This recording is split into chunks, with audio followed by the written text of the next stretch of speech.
봉인되지 않은 책 요한계시록 22장 10절부터 11절까지 말씀입니다. 또 내게 말하되 이 두루마리의 예언의 말씀을 인봉하지 마라. 때가 가까우니라. 불의를 행하는 자는 그대로 불의를 행하고 더러운 자는 그대로 더럽고 의로운 자는 그대로 의를 행하고 거룩한 자는 그대로 거룩하게 하라. 요한계시록은 1장 예수 그리스도의 계시라 이랬습니다. 그래서 예수님이 열어주시고 예수님이 알려주시는 그런 책이다라는 그런 말이고요. 2장 3장에는 7교회, 7 등잔대에 대해서 나옵니다. 모두 다 이기는 자는 이런 보상을 해주시겠다 그렇게 나와 있고, 똑같이 성령이 교회들에게 하시는 말씀을 귀 있는 자들은 들어라 이렇게 말씀합니다. 4장 5장에는 내생물 24장로 하늘 예배에 대한 이야기가 나왔고요. 6장부터 9장에는 7인, 7 나팔에 대한 이야기가 있습니다. 11장에는 2 증인, 2 감람나무, 2 등잔대에 대해서 얘기가 나오죠. 14장에는 14만 4천 명에 대해서 나옵니다. 순결한 신부죠. 16장부터 18장에는 7 대접 음녀 짐승 심판에 대해서 나옵니다. 19장에는 어린 양의 혼인잔치 8절에 세마포 준비에 대해서 나오죠. 20장에는 영 안에서 첫째 부활에 동참한다, 생명책에 기록된다는 말씀이 있습니다. 21장, 22장에는 새 예루살렘 생명나무 주님을 기다림 아멘 이렇게 되어 있습니다. 이렇게 구성이 되어 있어요. 특별히 21장, 22장에는 이제 천국에 대한 이야기라고 모두 다 알고 있는 그런 내용인데, 21장은 새 예루살렘, 그러니까 신부에 대한 이야기, 교회에 대한 이야기를 특별히 해 놓았습니다. 근데 그 교회라고 하는 곳 안에 어린 양이 숨겨져 있다 이렇게 표현을 합니다. 그래서 천국의 모습을 잘 설명을 하는데, 천국의 모습이 새 예루살렘의 모습인데요, 그 새 예루살렘 천국의 모습이 12로 이루어졌습니다. 그것은 하나님께서 하나님의 아들 예수 그리스도가 이 땅에 오셔가지고 이제 십자가 못 박혀 돌아가시면서 모든 일을 다 완성했다 이런 의미예요. 그래서 다 완성하셨다 해서 12입니다. 그래서 12로 이렇게 다 이루어졌고요. 새 예루살렘이요. 그래서 구약이든 신약이든 구약도 12, 신약도 12, 모두 다 12로 다 이루어졌습니다. 천국의 모습이 다 12이다 이렇게 이제 표현을 하는 거죠. 하늘이 이 땅에서 완성되었다 이제 이런 의미입니다. 그래서 12이고요. 그 예수님께서 이제 우리의 속에 감추어져 있다.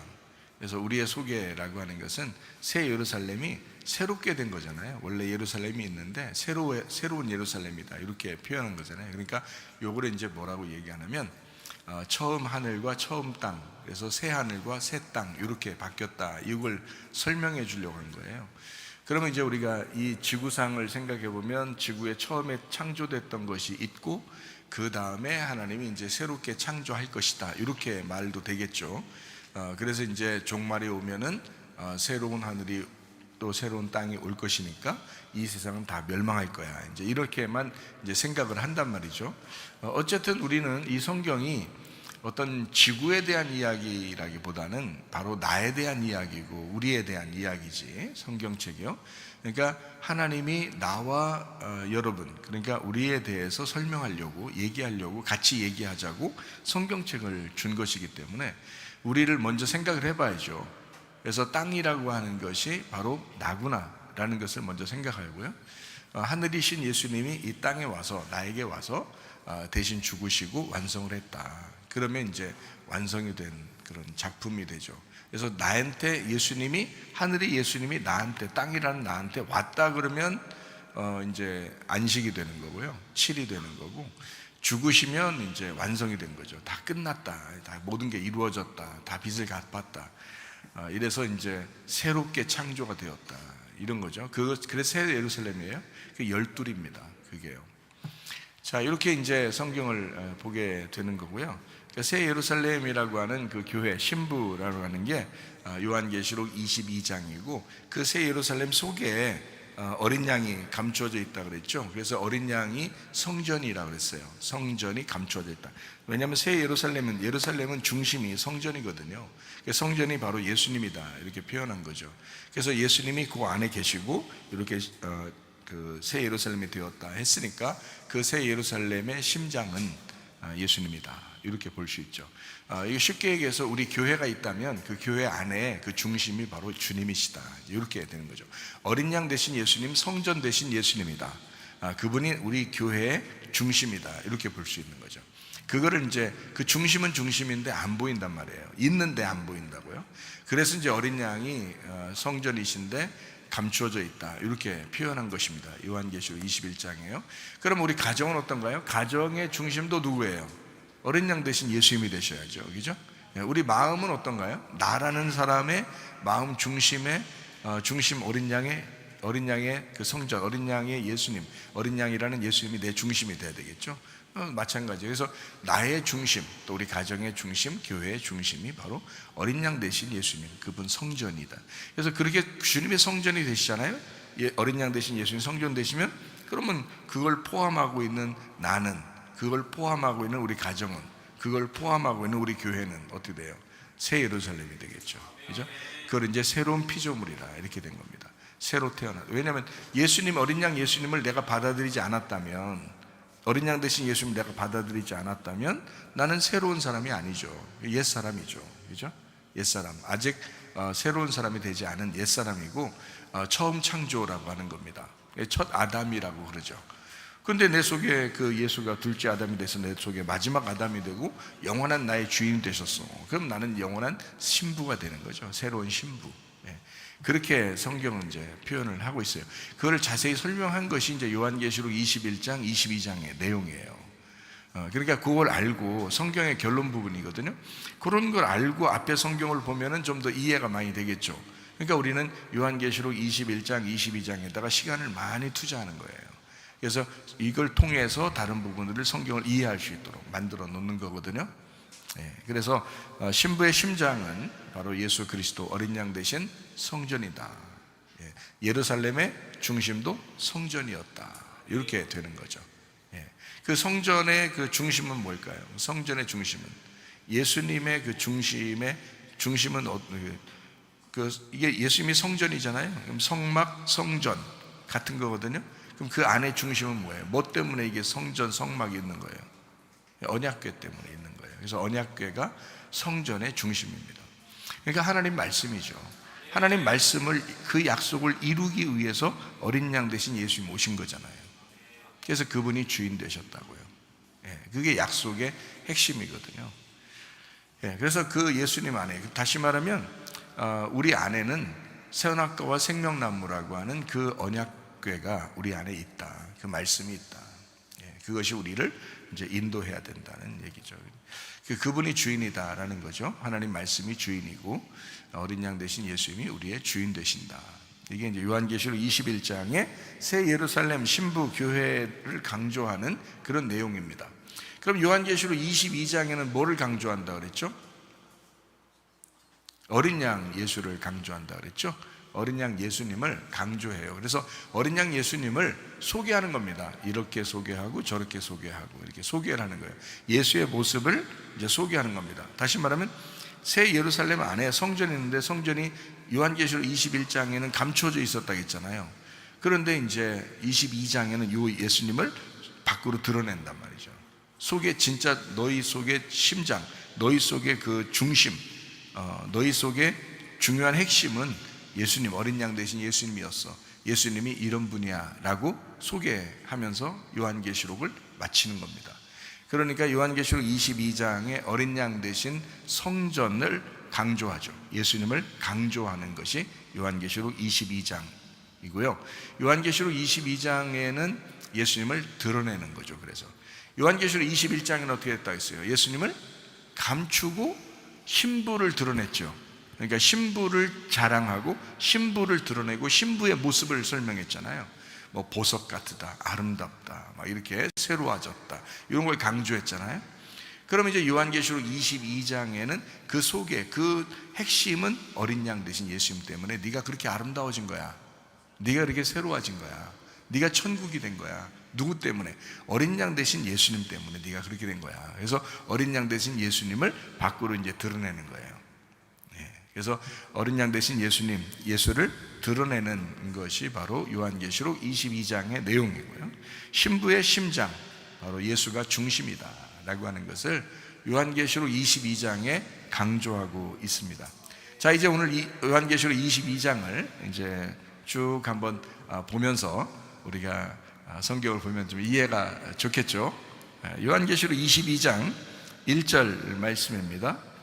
그가 수정같이 맑은 생명수의 강을 내게 보이니 하나님과 및 어린 양의 보좌로부터 나와서 라고 되어 있습니다. 어린 양의 보좌, 그 말씀이 된 우리들로부터 나오는 그 강, 생수의 강, 생명수, 누구예요? 예수님을 얘기한다고 했잖아요. 예수님입니다. 생수의 강 그러면 예수의 영을 의미하는 것입니다. 그래서 예수님을 소개하는 거죠. 생명수니까 살리는 겁니다. 그죠? 살리는 것, 죽이는 게 아니라 살리는 것이다. 자, 요한계시록 22장 2절 말씀입니다. 길 가운데로 흐르더라.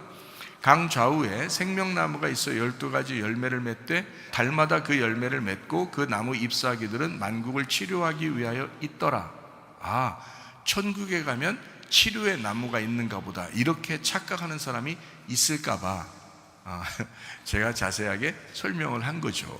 왜냐하면 이것은 그런 나무가 있다는 얘기가 아니고, 뭐 있을 수 있죠. 어떤 우리가 막 먹으면 입에서 녹아버리는 어떤 과일 나무가 천국에 많다고 누가 그러던데, 그럴 수 있죠. 영혼이 먹는 어떤 뭐 과일들, 각종 과일들이 많을 것이다, 이렇게 사람들이 이제 얘기를 하잖아요. 그럴 수 있습니다. 뭐 그걸 부인하는 게 아니에요. 제가 말하는 거는 성경에 이제 그 진위, 그러니까 정확한 얘기를 한번 설명을 해보는 거죠.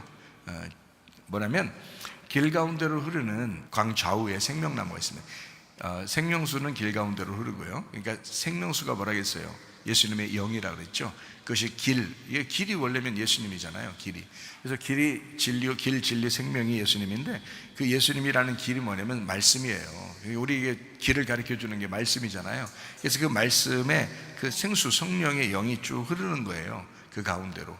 그러니까 말씀을 관통하는 거죠. 그러니까 하나님의 말씀을 관통하여 하나님의 영이 인도하고 계시다. 그 영이 그 말씀을 관통하여 우리에게 이제 알려주신다, 이런 얘기고요. 생명나무라고 하는 게 예수님입니다. 지혜의 말씀. 그래서 지혜의 말씀 대신 예수님을 의미하고, 그리고 이제 우리가 그 열매를 먹는다, 예수님의 열매를 먹는다는 의미예요. 그래서 성령의 열매라고 그러는 거죠. 그죠?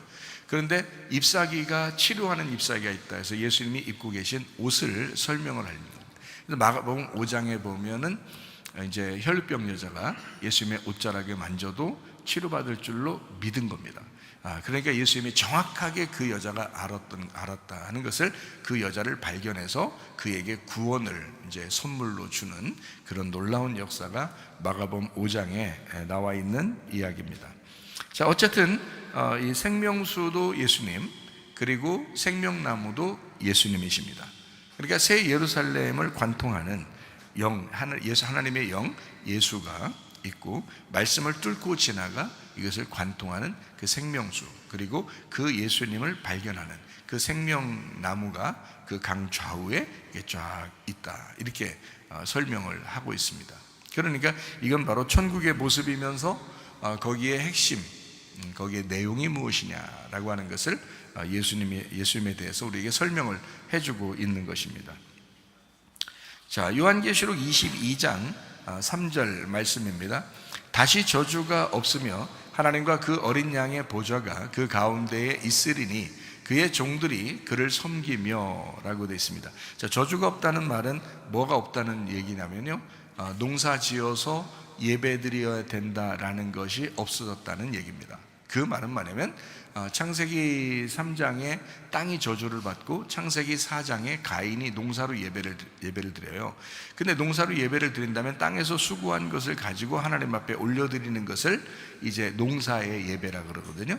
그러면 창세기 3장에 땅을 저주하지 말고, 그러니까 땅에 대해서 벌 주지 말고 그냥 이렇게 뒀어야 되는데, 땅을 벌 주고 그 다음에 이제 농사를 짓는 때 굉장히 땀을 흘리게 노력하고 힘들게 만든단 말이에요. 그리고 난 다음에 창세기 4장에 가인이 하필이면 농사를 지어요. 근데 그걸로 예배를 또 드린다고 그래요. 제물로 드린다고. 그러니까 이제 뭐가 들어간 거예요? 땅이 수고하도록 만들었고, 그죠? 그 벌 받은 겁니다. 땅이 벌 받았어요. 그러니까 땅이 수고하도록 만들었고, 그 다음에 가인은 그 수고로의 노력을 해서 힘들게 수고해서 예배를 드리게 됐잖아요. 그러면 예수님께서 오시면 어떻게 돼요? 이 모든 말들이 수고하고 무거운 짐진 자들아 다 내게로 와라, 내가 너를 쉬게 하겠다, 그러게 잖아요. 그러면 자, 쉬는 사람은 예수님 안에 있는 거고요, 수고하고 노력하는 사람은 예수님 밖에 있는 거잖아요. 이해가 되겠어요? 그래서 수고하고 노력하는 사람들은, 무거운 짐을 지고 수고하는 사람들은 예수님 밖에 있는 사람들이니까 예수님 뭐라 해요? 자기 안에 들어와라, 나한테 오면 내가 너를 쉬게 해줄 거야 라고 하는 거죠. 그러면 밖에서 예배 안 드리나요? 드린다고요. 안에서 예배 안 드리나요? 드린다고요. 그러니까 예수님 밖에서도 예배 드리는 사람이 있고 예수님 안에 들어와서도 예배 드리는 사람이 있는데, 예수님 밖에서 예배 드리는 사람은 열심히 노력을 하면서 예배 드리는 거예요. 수고하고 무거운 짐을 지면서. 그걸 이제 성경에서는 뭐라고 표현해요? 뭐라고 표현해요? 노력하고 수고해서 예배 드리려고 하는 게 뭐라고 표현해요? 율법이라고 표현하는 겁니다. 자, 여러분이 율법 가지고 하나님 앞에 나가면 정죄나 벗지 뭐 100% 온전한 사람이 누가 있겠어요? 그렇지 않잖아요. 그러니까 율법을 가지고는 하나님 앞에 가서 예배 드릴 수가 없잖아요. 그러니까 자기가 노력해서 이 땅에서 수고해가지고 무거운 짐 지고 예배 드리려고 해봐야 하나님 받지 않는 예배를 드린다고요. 가인과 똑같은 거예요. 그런데 예수님 안에 들어오면 어떻게 돼요? 안식하게 되죠. 그래서 수고하면서 예배를 드리는 게 아니라 영과 진리의 예배를 드리는 거예요. 가만히 있는데 말씀이 깨달아지는 거죠. 말씀이 깨달아지는, 영의 말씀을 진리로 깨달아지는 겁니다. 그게 예배라고 하는 거예요. 그러니까 내가 수고한 게 아니라 하나님이 수고해서 알려주는 거예요. 하나님이 수고해서 알려주는 그 예배, 그거 드리라는 거잖아요. 그러니까 반대잖아요, 그죠? 땅에서, 저주받은 땅에서 열심히 노력해가지고 예배 드리는 사람과 위에서 하나님이 그냥 내려주시는 안식을 하는 사람, 어떤 예배를 하나님 받아주시는가? 안식하는 예배를 받아주신다, 이런 거죠. 그게 이제 아벨의 제사였습니다. 제물에 대한 이야기였거든요. 땅에서 수고한 게 아니라 그냥 가만히 양들하고 놀고 있는데 그 양들하고 놀고 있었던 그 양을 잡아가지고 하나님 앞에 예배 드렸더니 그냥 받아주시는 거예요. 제물을 받아주시는 거죠. 그러니까 여러분, 우리가 누구 때문에 예배가 성립되는 거예요? 어린 양 대신 예수님 때문에 예배가 성립되는 거지, 우리 때문에 예배가 되고 안 되고가 아니란 말이에요. 무슨 말인지 알겠어요? 그러니까 여러분, 설교 말씀이 왜 중요하냐, 교회 와서 예배 드리는데 왜 말씀을 꼭 들으라고 하느냐, 이게 진리의 말씀을 깨닫는 시간이기 때문에 그렇습니다. 어린 양 되신 예수님으로 예배 드리는 시간이기 때문에 그렇습니다. 굉장히 중요한 거죠. 예수님이 언제 여러분 어떤 노력을 하라겠어요? 그런 거 아니잖아요. 그런 어떤 수고를 하라겠어요? 그래 예배라고 했습니까? 그런 거 아니잖아요. 이 말씀의 시간, 이 말씀의 시간이 너에게 영의 말씀을 진리로 깨닫게 해주는 시간이야. 그래서 그걸로 예배드리면 돼. 이렇게 아주 안식하면서 편안하게 이해가 가도록 하나님께서 예배를 하신다 이 말이에요. 그것이 영과 진리의 예배입니다. 그러므로 요한계시록 22장 3절의 말씀을 보니까 다시 저주가 없으며, 자, 땅의 제사가 사라지며, 이런 거죠. 이제 어떤 예배가 됐다? 어린 양 예수님이 선한 목자가 돼서 우리를 찾아오시는 예배가 되었다. 영과 진리의 예배가 되었다, 이런 얘기죠. 이게 요한계시록 22장의 굉장히 중요한 핵심입니다. 어린 양 예수님, 어린 양 예수님, 어린 양이라고 자꾸 표현하는 그 이유가 있어요. 죽음입니다. 나를 위해 죽으신 예수님, 나를 위해서 죽으신, 그분만 정확하게 받아들이면요, 인생 함부로 못 삽니다. 그렇지 않겠어요? 그분이 나를 위해 죽으셨다면, 진짜 그분이 나를 위해 죽으셨다는 걸 정말 여러분 가슴속 깊이 그걸 깨달았다면 어떻게 인생을 함부로 살겠습니까? 생각해 보세요. 말이 안 되죠. 자, 요한계시록 22장 4절 말씀입니다. 그의 얼굴을 볼 터이요 그의 이름도 그들의 이마에 있으리라 라고 되어 있습니다. 주님의 이름이라고 하는 것은 예수 그리스도 만군의 여호와의 이름입니다. 그것이 이제 주님의 이름이고요. 그 만군의 여호와의 이름은 언약궤라고 이제 사무엘하 6장에 나와 있죠. 언약궤라고 하는 하나님의 말씀, 이것이 그 이름이에요. 주님의 이름. 그래서 우리가, 예수님께서 우리에게 너 내 이름으로 기도해, 그럼 다 이루어질 거야, 이렇게 얘기한 것이 그래서 그런 거예요. 그러니까 여러분이 맨날 예수님의 이름으로 기도합니다, 아멘 이러면서 기도를 끝내는 거예요. 다 이루어질 줄 알고.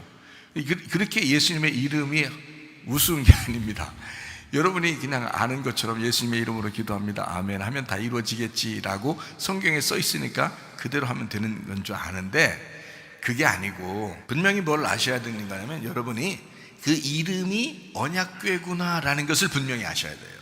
그러니까 하나님의 말씀이다. 그러니까 여기서도 요한계시록 22장 4절 말씀에 그의 얼굴을 볼 때 그의 이름이 그들의 이마에 있다 그러잖아요. 그 이름이. 그럼 이름을 막 써놓는다는 게 아니고 언약궤, 하나님의 말씀이 그 이마에 있다 이런 거거든요. 그럼 그 이마라고 하는 원래 그 단어가요, 메토폰이라는 단어인데 이게 메타에서 왔어요. 한복판, 중앙, 그 연합, 한 중앙의 그 중심, 이런 말이거든요. 그러니까 이마에 있다는 말은 사실 여기에만 있다는 의미가 아니라, 나라고 한다면 그 이마라고 하는 것은 그 중심을 얘기한다는 거죠. 너의 중심에, 그 말이죠. 너의 중심에, 너의 마음 한복판에 너와 연합한 상태에서 너와 하나 된 언약궤가 있다, 이 말입니다. 그게 이름이죠. 그런 사람이 이름으로, 그 예수의 이름을 아니까 예수님의 이름을 불러서 기도하는 거죠. 그런 사람이. 그러니까 언약궤라고 하는 것이 너의 중심, 우리 중심의 그 한복판, 그 안에 있느냐라는 그런 얘기입니다. 그렇게 있을 것이다 라는 겁니다. 주님의 사람들, 주님의 이름이 그 안에 있다. 자, 요한계시록 22장 5절 말씀입니다. 다시 밤이 없겠고 등불과 햇빛이 쓸데없으니 이는 주 하나님이 그들에게 비추심이라. 그들이 세세토록 왕노릇하리로다 라고 되어 있습니다. 밤도 없고 촛불이나 햇빛도 필요 없는 곳, 하나님이 비추시고 통치하신다라는 그런 것이죠. 그러니까 아무것도 필요 없다. 뭐예요? 성막 성전 안에 있는 빛을 얘기합니다. 등잔대, 등잔대가 뭐예요? 성령의 빛을 비추는 교회를 말합니다. 그러니까 성령의 빛을 비추는 교회. 자, 교회는 어떤 것이라고요? 성령의 빛을 비추는 교회라고요. 그러니까 등잔대는 등잔대인데 그게 기름으로, 감람 기름으로, 올리브 기름으로 이게 불이 나오게 돼 있거든요. 그러니까 성령입니다. 하나님의 성령의 빛이 있는 교회, 그거는 꺼지지 않을 것이다. 밤이 없을 것이다. 등불이 쓸데없다. 다른 햇빛이 쓸데없다. 하나님의 성령의 빛이 있는 그 교회, 하나님의 말씀이 꺼지지 않는 그 교회, 하나님의 성령으로 충만하시기를 바랍니다. 요한계시록 22장 6절 말씀입니다. 또 그가 내게 말하기를 이 말은 신실하고 참된지라.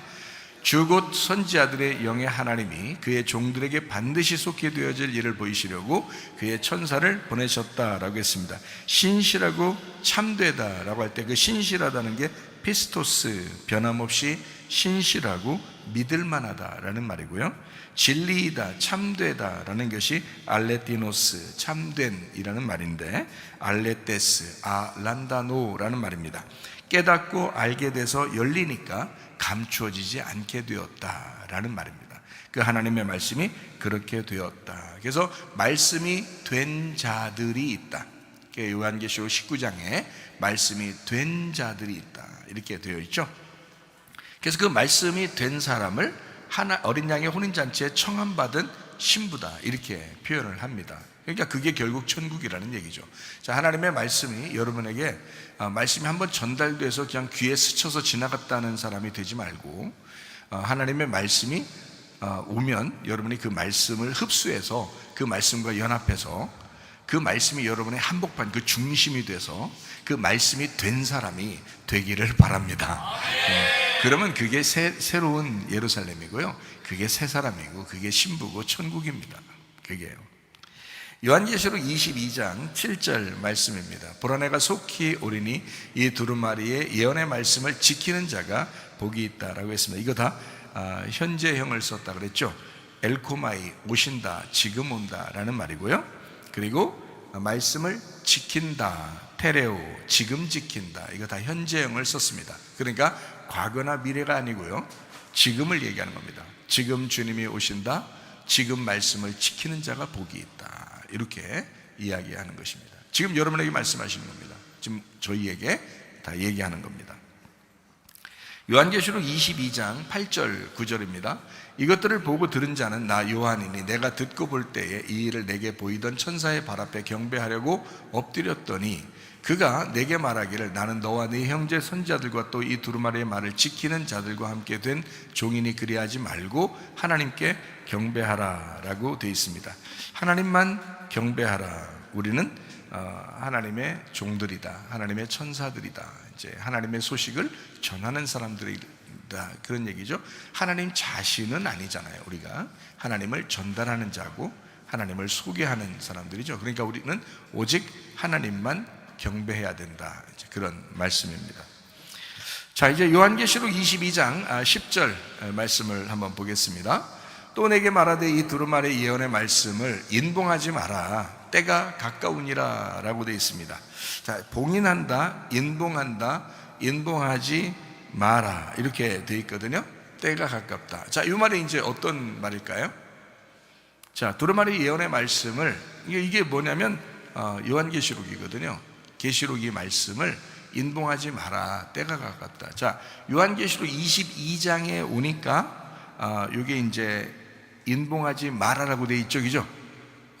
그러면 이게 앞으로 한번 가볼까요? 요한계시록 10장 4절 말씀 한번 가보겠습니다. 일곱 우레가 말을 할 때 내가 기록하려고 하다가 곧 들으니 하늘에서 소리가 나서 말하기를, 일곱 우레가 말한 것을 인봉하고 기록하지 말라 하더라, 이랬습니다. 자, 요한계시록 10장에는 어떻게 했어요? 인봉하라 그랬죠? 봉해놓으라는 거예요. 막아놓으라는 얘기고, 그죠?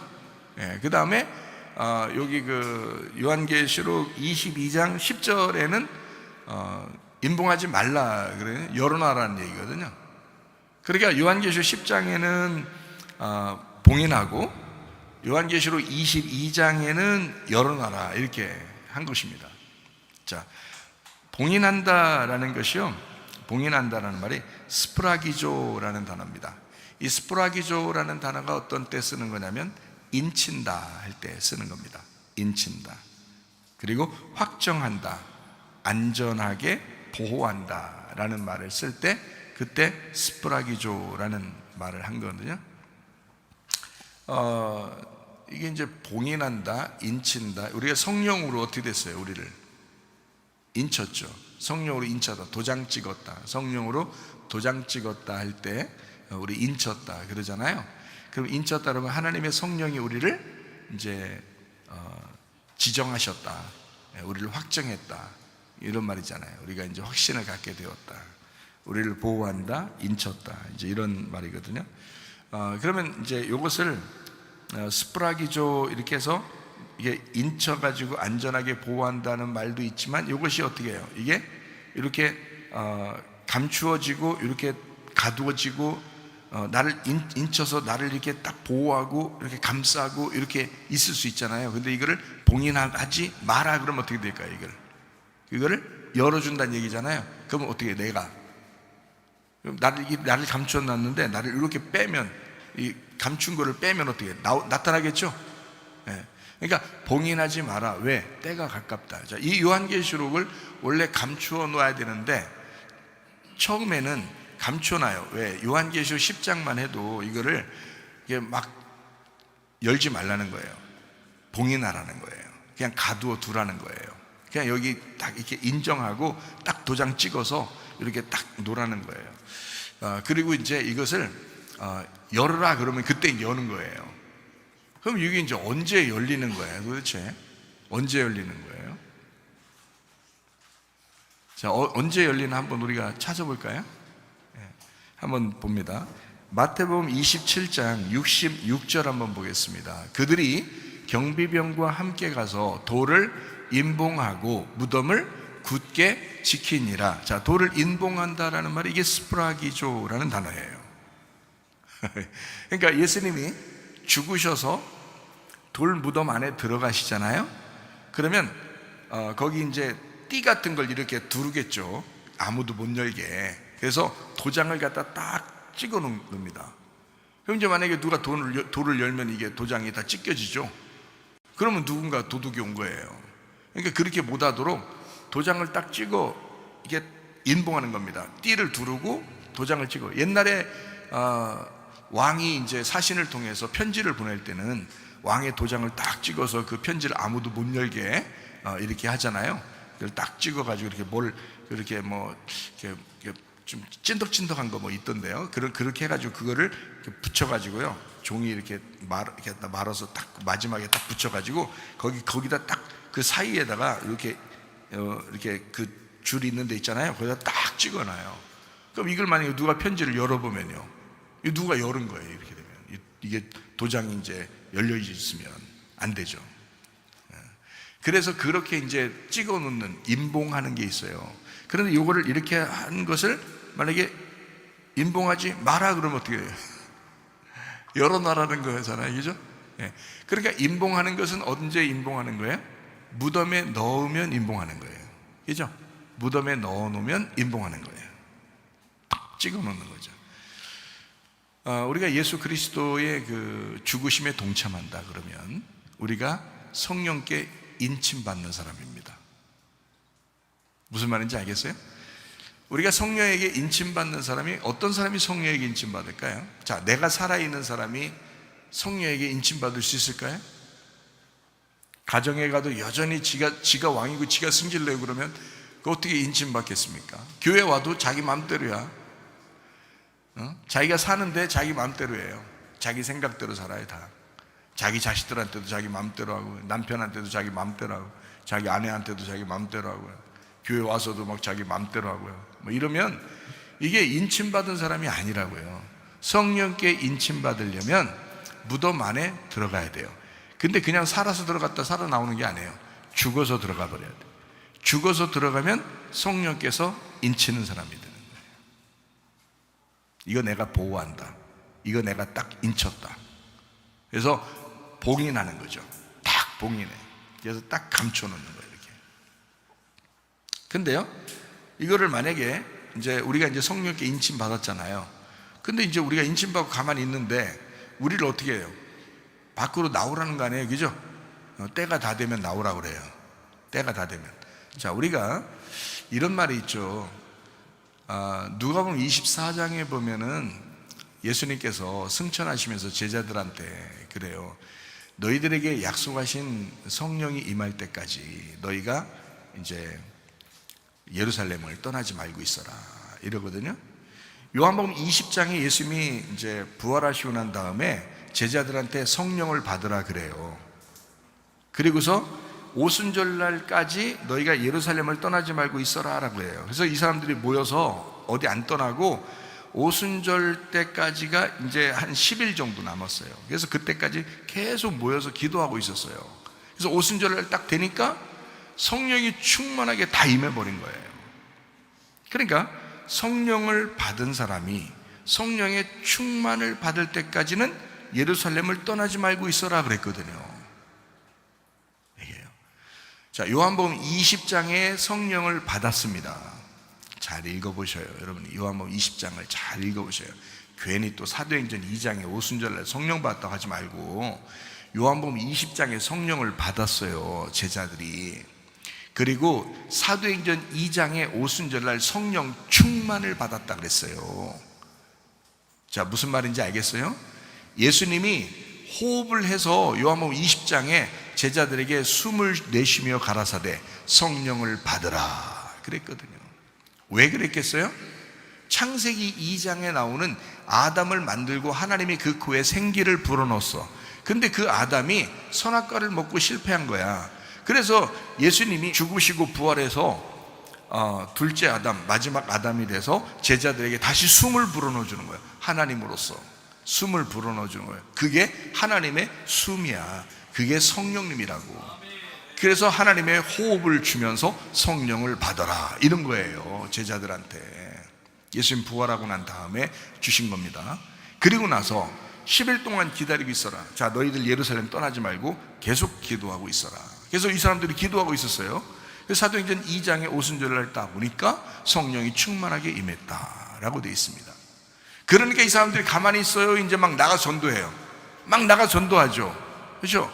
여러분, 사도행전 1장에 보면, 자, 오직 성령이 너에게 임하시면 너희가 권능을 받고 예루살렘과 온 유대와 사마리아와 땅끝까지 이르러 내 증인 되리라 라고 되어 있죠. 그러면 거기에 성령을 받으면 증인 되리라 라고 했어요? 권능까지 임해야 증인 되리라 했어요? 권능까지 임해야 증인 된다 그랬지. 성령을 받으면 증인 되리라 하지 않았지. 성령을 받으면 너희가 권능이 임할 거야. 그 권능이 임하면 그때 너 예루살렘과 온 유대와 사마리아와 땅끝까지 내 증인 될 거야 라고 돼 있죠. 그리고 나서 사도행전 2장의 오순절날 성령 충만, 성령의 권능이 임한 거지. 뭔 말인가 알겠어요? 요한복음 20장에는 성령이 임하고 사도행전 2장에는 성령의 권능이 임한 거라고요. 그리고 난 다음에 전도하기 시작했죠. 이해가 돼요? 그 사람들이 성령 받고 오순절날 성령 충만 임하기 전에 전도하지 않았어요. 할 수가 없어요. 그거는 권능이 임해야, 그 성령 충만이 임해야 전도하기 시작한다고요. 다시 말하면, 자, 내가 성령 받는다 그러면 어떻게 성령께서 인치신다고요? 어떤 사람에게 성령이 인치신다고? 죽어서 무덤에 들어가는 사람이 성령이 인치신다고. 자, 오순절날에 막 성령 충만 받고 막 이렇게 하기 전에 이 사람들은 회개의 역사가 일어난다고요. 그리고 우리가 어찌할꼬 막 이런다고요. 그리고 막 기도한다고요. 하나님 앞에. 다시 말하면 어린 양 대신 예수님을 자기들이 잘못 죽였다는 거예요. 그리고 예수 그리스도가 나 때문에 죽으셨다는 걸 확실히 받아들이는 거예요. 그래서 자기가 그 죽음에 동참하는 겁니다. 그랬더니 하나님의 성령께서 같이 임하 있는 거예요. 성령이 그를 인치신 거예요. 봉인하는 거죠. 그런데 어떻게 하면 이제 이게 열려요? 그 봉인한 것이 때가 되면 이게 열리게 돼 있다. 때가 가까워지면 이게 열린다. 자, 어떻게 하면 열린다는 거예요? 어떻게 된 걸 열린다 그래요? 부활하면 열리게 된다는 거예요. 부활하면. 자, 우리가 예수 그리스도와 함께 죽음을 경험하고 그 무덤 안에 들어가잖아요. 그러면 이게 이제 돌이 열릴 때가 있다고요. 그 임봉한 것을 열 때가 와. 그 때가 되면 이게 열린다고요. 그러면 그 때가 언제냐면 부활의 때라고요. 부활의 때 이것이 열린단 말이에요. 여러분, 그러니까 예수 그리스도에게도 마찬가지였죠. 오순절 성령 충만 받은 사람들도 마찬가지였죠. 자, 그들에게 감추어져 있던 그 복음을 이제는 어떻게 해요? 오순절날 성령 충만이 임하니까, 그 권능이 임하니까 막 열정이죠. 왜? 때가 됐으니까. 그들에게 때가 임한 거라는 거예요. 그렇죠? 자, 그러니까 여기에 요한계시록 22장 10절 말씀해 보니까 내게 말하되 이 두루마리의 예언의 말씀을 인봉하지 마라. 때가 가까우니라. 이제 열 때가 되었다라는 말이거든요. 자, 이것을 이제 인친다, 스프라기조라는 이 말인데요. 인친다, 확정한다, 안전하게 보호한다라는 단어인데, 요거를 우리가 이제 요한계시록이니까 요한계시록 몇 군데만 한번 찾아보도록 하겠습니다. 요한계시록 7장 3절입니다. 이르되 우리가 우리 하나님의 종들의 이마에 인치기까지, 이렇게 되어 있습니다. 4절입니다.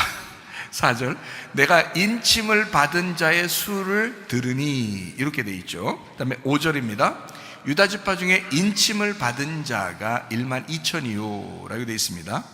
6절입니다. 아셀 지파 중에 1만 2천이요, 납달리 지파 중에 1만 2천, 므낫세 지파 중에 1만 2천이요 라고 되어 있습니다. 7절입니다.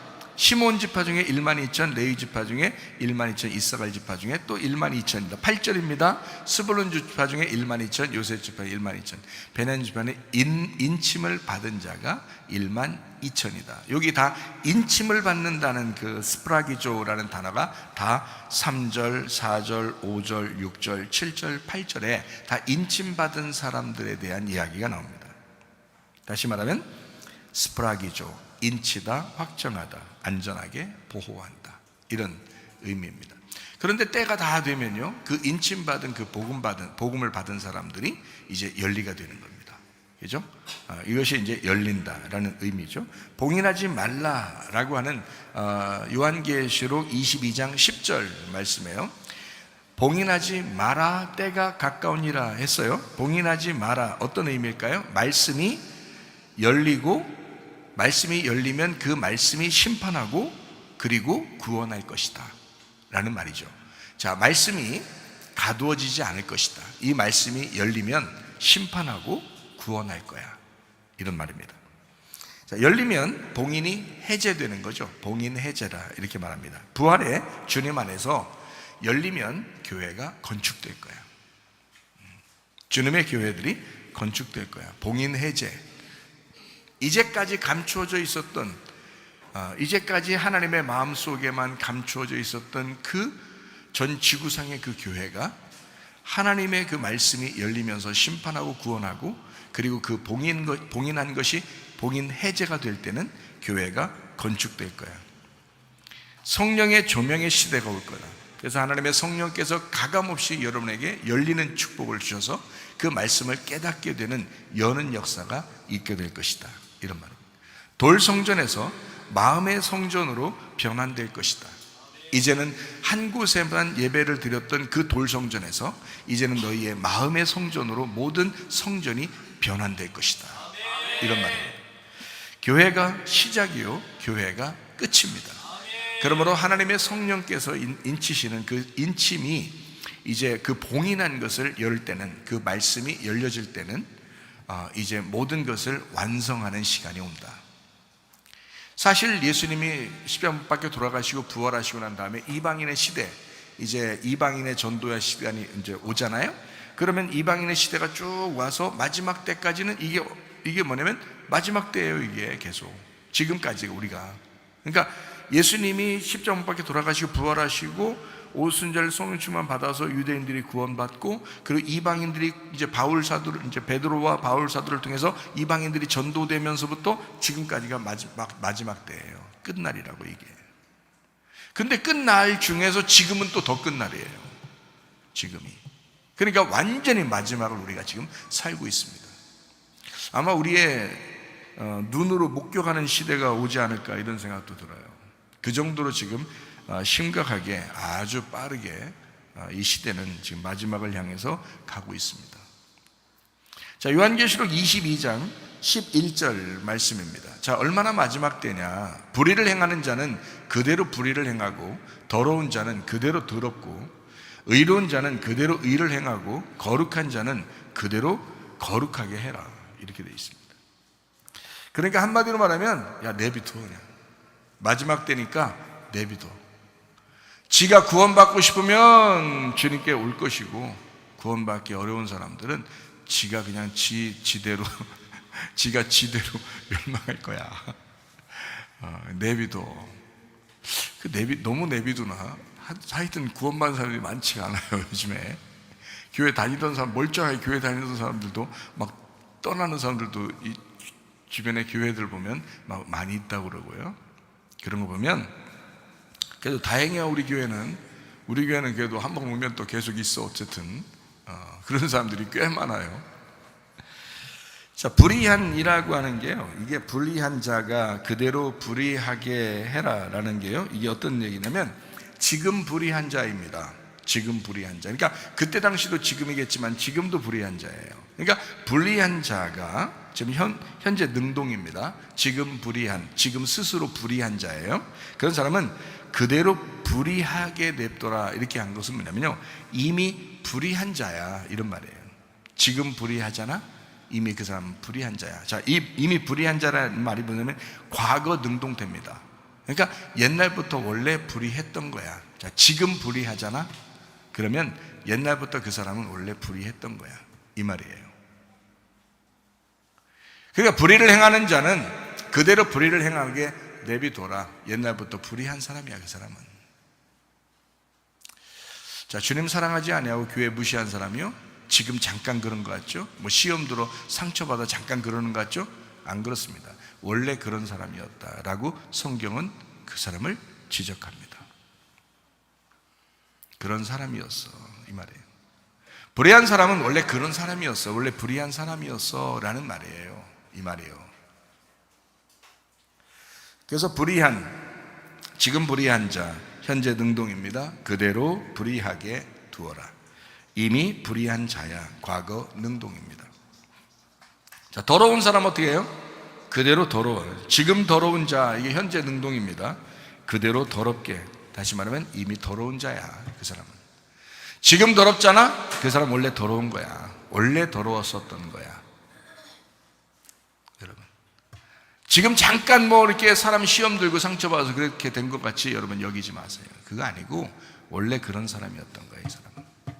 하나님은요, 말씀이 너무 정확합니다. 마지막 때가 되잖아요, 여러분. 아주 칼날같이 사람을 쪼갭니다. 지금 더러운 사람, 현재 능동, 그대로 더럽게 두어라. 원래 더러웠던 거야, 과거 능동. 원래 지금까지 그 사람은 더러웠던 거야, 이 말입니다. 자, 호세아 4장 14절 말씀을 보겠습니다. 너희 딸들이 음행하며 너희 며느리들이 간음하여도 내가 벌하지 아니하리니 이는 남자들도 창기와 함께 나가며 음부와 함께 희생을 드림이니라. 깨닫지 못하는 백성은 망하리라, 이렇게 되어 있거든요. 여기서 너희 딸들이 음행하며 너희 며느리들이 간음하여도 내가 벌하지 아니하리니 라는 말이 있습니다. 벌하지 아니한다는 말이 좀 특이하잖아요. 하나님이 이런 분 아니잖아요. 잘못하면 막 후려쉐리고 진짜 벌하시는 분이잖아요. 그런데 이 벌하지 않는다는 거예요. 벌하지 아니하리니라는 말이 있는데, 이 벌하지 아니하리니라는 말이요, 벌하지 않는다라는 말이 어떤 단어냐면 로파카드라는 단어입니다. 파카드 하지 않는다라는 단어거든요. 이 파카드가 뭐냐면 방문한다는 말입니다. 방문한다, 기억한다. 예, 방문한다, 기억한다, 감독한다, 복수한다, 이런 말이거든요. 그게 파카드라는 단어예요. 이 파카드 하지 않는다, 로파카드, 이렇게 돼 있어요. 그 말은 뭐냐면요, 하나님이 방문하지 않을 거야. 하나님이 기억하지 않을 거야. 하나님이 그 사람을 감독하지 않을 거야. 하나님이 그 사람에게 복수하지 않을 거야, 이런 말이에요. 자, 여러분, 이게 무슨 말인지 아십니까? 하나님이 여러분을 심판한다면 그게 하나님의 축복이에요. 하나님이 여러분을 감독하시고 꼼짝 못하게 하고 그 율법적으로 여러분 울타리를 팍 쳐주고, 그리고 하나님이 여러분을 갖다가 막 복수하고 그러면요, 막 혼내고 막 이러잖아요. 그러면 그건 하나님의 사랑입니다. 가만 내비두면요, 저주받은 거예요. 그거. 하나님이 방문하지 않겠다는 거예요. 기억하지 않겠다는 거예요. 복수도 하지 않겠다는 거예요. 심판하지 않겠다는 거예요. 그것만큼 저주가 어디 있어요, 여러분. 하나님으로부터 심판받을 때, 하나님으로부터 막 혼날 때, 교회 와서 말씀으로 막 이렇게 두들겨 맞을 때, 여러분을 사랑하신 하나님의 마음이라고요. 하나님이 여러분을 정말 사랑하는 모습이라고요. 근데 사람들은 다 자기를 포기해달라고, 자기를 내비둬달라고 막 이러잖아요. 근데 그러면 그것은 저주받은 거라고요. 음행을 행하는데도 하나님이 그냥 벌하지 않겠다는 거예요. 이거 아주 나쁜 것입니다. 큰일 날 일입니다. 우리가 잘못하면 할수록 아주 조그만 잘못이라도 예민하게 우리의 양심에서 막 반응을 일으키고, 조그만 잘못이라도 우리의 가정의 울타리에서 확 우리를 갖다가 막 혼내주고, 조그만 잘못이라도 교회 안에서 그 울타리를 쳐가지고 그걸 확 말씀으로 혼내주고 한다면 이건 하나님의 간섭이에요. 하나님의 사랑이라고요. 하나님이 포기하셨다? 와, 이건 안 되는 거죠. 하나님 포기하실 리가 있어요, 없어요? 성경적으로 볼 때 하나님은 사랑이신데 우리를 포기하실 리가 있어요, 없어요? 포기하실 리가 없죠. 내가 너를 벌하지 않을 거야 라는 말은 내가 너를 포기할 거야 라는 말인데, 그 포기할 거야, 내가 너를 벌하지 않을 거야 라는 말 속에는, 그 뒤에 그 하나님의 마음에는 뭐가 있을까요? 반드시 돌아와라 이 말이거든요. 반드시 돌아와라, 반드시 죄를 짓지 마라, 그러지 말라 라는 말이죠. 여러분, 하나님의 말씀대로 살았으면 좋겠다, 네가 거룩했으면 좋겠다, 네가 나를 찾았으면 좋겠다, 그런 말이죠. 나 너 포기할 거야, 나 너 벌하지 않을 거야, 나 너 복수하지도 않을 거야, 나 너 심판하나 봐, 가만히 내비둘 거야, 잘 됐네, 나 혼나지도 않고. 그렇게 하면 안 되죠. 하나님의 마음을 아셔야지. 그렇죠? 하나님의 마음은 내가 너를 사랑하잖아, 그러니까 반드시 그러지 말고 돌아와, 그런 말이 숨어 있는 거죠. 그 주님의 그 사랑의 마음이 그 속에 숨어 있다. 요한계시록 22장 11절, 이제 긍정적인 이야기입니다. 의로운 자는 그대로 의를 행하라. 자, 의를 행하게 된 과거 수동입니다. 자, 이거 내가 의롭게 된 것도 아니고 의를 행한 것도 아니라는 거예요. 수동적으로 의를 행하게 됐다는 거예요. 의를 행하게 된 사람, 그대로 의로워지게 둬라. 거룩한 자 그대로 거룩하게 해라. 거룩하게 된 과거 수동입니다. 자, 네가 스스로 거룩하게 된 게 아니야. 너 거룩하게 된 거야. 그 사람은 그대로 거룩하게 살아라. 너 의롭게 됐잖아. 너 때문에 의로운 거 아니잖아. 예수 그리스도께서 너를 위해 죽으셨잖아. 그래서 네가 의로워졌잖아. 너 예수님 때문에 네가 거룩해졌잖아. 그러니까 지금 넌 의로워야 돼. 지금 너는 거룩해야 돼. 이런 말입니다. 여러분, 그리스도 예수 안에서 의롭고 거룩하게 살다가 주님 만나시기를 바랍니다. 우리 한 목소리를 기도하겠습니다. 하나님 앞에 기도합니다. 하나님, 내가 주의 사람 되기를 원합니다. 어린 양 예수를 따라가 주님과 동행하다 주님 만나게 하옵소서. 기도합니다. 우리 하나님 아버지의 사랑과 은혜를 감사를 드립니다. 하나님, 우리가 의롭게 살게 하옵소서. 거룩하게 살게 도와주시옵소서. 어린 양 예수 따라가 주님과 동행하다가 주님 만나게 도와주시옵소서. 비염은 떠나갈지어다, 아토피 떠나갈지어다, 위장병 떠나갈지어다, 어지럼증 사라질지어다, 두통은 사라질지어다, 류마티스 관절 떠나갈지어다, 어깨 통증 사라질지어다, 어린디스크 목디스크 떠나갈지어다, 심장병 온전해질지어다, 각종 종양 암덩어리 떠나갈지어다, 감기 몸살 온전해질지어다, 협착증 사라질지어다, 건선피부 온전해질지어다, 이명은 사라질지어다, 자기면의 질환 온전해질지어다, 식도염 사라질지어다, 유력석 떠나갈지어다, 우울증, 불면증, 환자, 두런불안, 초조 다 떠나갈지어다, 음란, 거짓, 도둑질, 미움, 욕심은 다 떠나갈지어다. 하나님, 그리스도 예수 안에서 의롭고 거룩하게 살다가 주님 만나게 하옵소서. 예수님 귀하신 이름 받들어 기도 올리옵나이다. 아멘. 주님 감사합니다. 우리 하나님 아버지 함께 하시고 사랑하심을 믿습니다. 우리 하나님 도와주옵소서. 감사합니다. 우리 한 목소리 기도하겠습니다. 하나님 앞에 기도합니다. 지금 우리가 불의한 사람은요, 넌 이미 불의한 사람이야. 지금 네가 더러운 사람은 이미 넌 더러운 사람이었어. 그런 사람 되면 안 됩니다.